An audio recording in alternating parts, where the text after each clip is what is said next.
All right, Jamie, thank you. Let's get right to your top headlines. These stories are real new now. As the CDC warns the country of a possible pandemic, we tell you how health officials in Springfield are preparing for the coronavirus, as well as what the federal government is asking for to help. And the two expected front runners for Missouri governor were in Jefferson City to officially file their campaigns today. Why one candidate says this is the only time they will run for the office. Businesses and even homes here in Springfield can look forward to faster internet speed thanks to a city utilities project. Ozarks Fox News at 9 starts right now. Real, new, now. This is Ozarks Fox News at 9.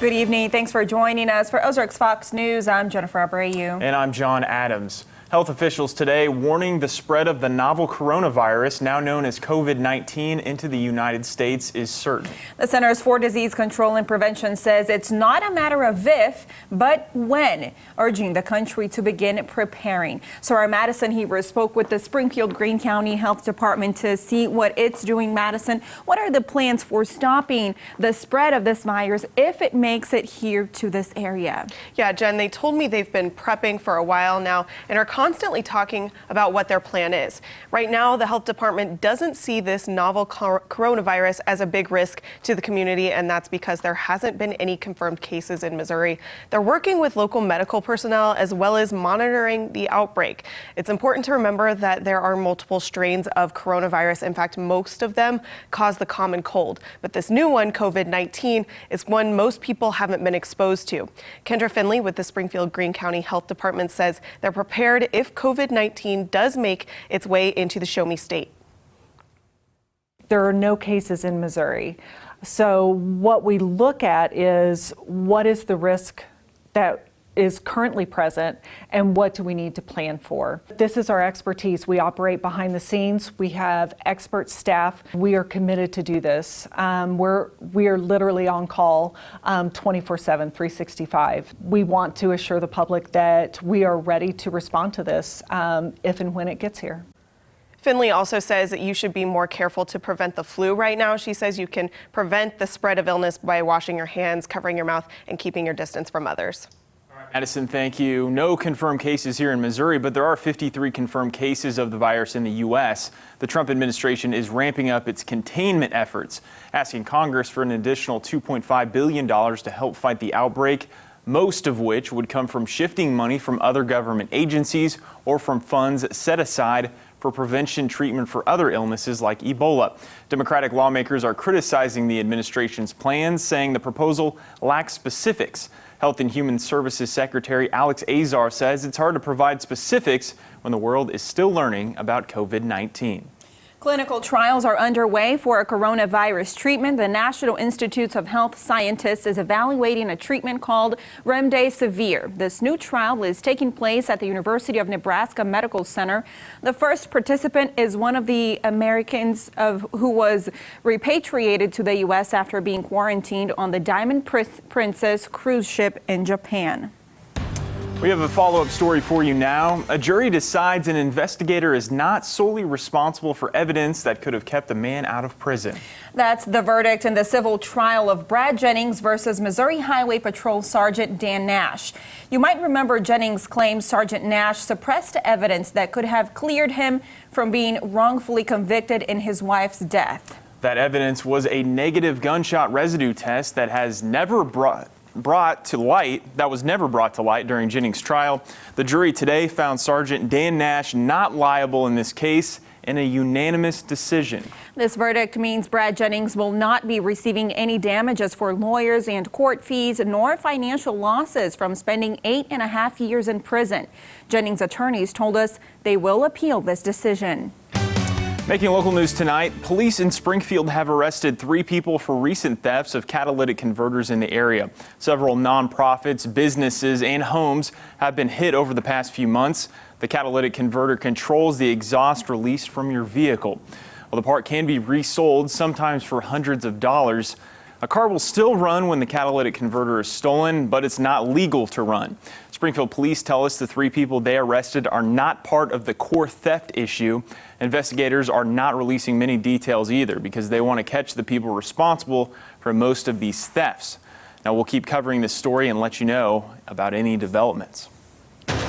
Ozarks Fox is your local elections headquarters. Missouri Governor Mike Parson officially filed for the Republican candidacy today in Jefferson City.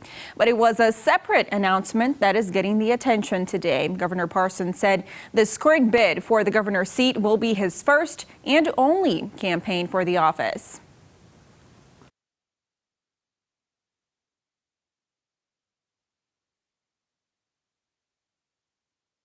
Yeah, I don't see that in my future. I've been very blessed to have the career I've had. I think we're on the right track. I've been around long enough to never say never, but I'd say the First Lady might say never.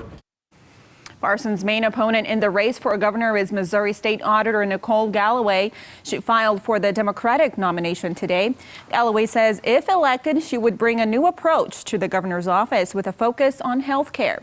The final day for candidates to file for the Missouri August primary is on March 31st. This next story is positively Ozarks. We continue our Remarkable Women series tonight, where we take a look at some women who are doing some amazing things in their communities. That's right. Janice Varner is from the tight-knit community of Washburn, Missouri. Varner was nominated by her best friend's son, Warren Rose. In his nomination letter, Rose says he can't think of a time when Varner wasn't a part of their lives. And he says from school activities to weddings, Varner was always there. Rose says Varner has always placed others before herself, which is something our Nigel McDonald got to witness firsthand. Janice Varner had just been reelected to serve her 5th term as the Berry County tax collector when she made the decision to retire. I haven't been retired that long, but still yet when I go anywhere, I get lots and lots of good comments, and that's touching to me because I've always liked to help people. That desire to help prompted her retirement after learning her daughter, Gina Brown, had been diagnosed with ovarian cancer. My daughter and I were best friends before. She's not only my daughter, she's my best friend, and we do just about everything together. Which now includes Brown's chemo treatments. This is my 10th one, and she's never missed a chemo treatment. She's been here for every one. Brown says this trying time has brought the inseparable pair even closer together. I knew my mother was always there when I needed. I have recognized now that she has given me more than I've ever known. Both agree this experience has given them a new appreciation for life. It makes me appreciate more because I don't see how people can go through all this without strong support behind them. You can always comment on what I would do if I was there, but you don't know until you're faced with it what you're going to do or how you're going to react. Varner says their faith helps keep the family in good spirits. Through trusting in God, He's going to get us through it, and we're going to come out victorious over this. Varner says, I feel like God put me on earth to help other people because in the Bible it tells us in lots of places that we are to have other people at heart and help them. Varner tells me she'll continue to help as long as she's able to do so. Nigel McDonald, Ozarks First. Now don't forget to tune in next Tuesday for our final Remarkable Women piece. And then again on March the 6th when we announce the winner who will be invited to the Mel Robbins Show in New York. Let's check in with Jamie now at the Weather Lab. Jamie, just how much snow are we expecting? Well, we're not going to get a lot. It's going to be very similar to previous snow events that we've seen in our area, but it looks like we will get enough to wake up to a light coating on those grassy surfaces, rooftops, and maybe on some of the area roads. So possibly a slick start for some of you as you head into work tomorrow morning, but a warming trend as we get into the weekend. More on all this after this break. You're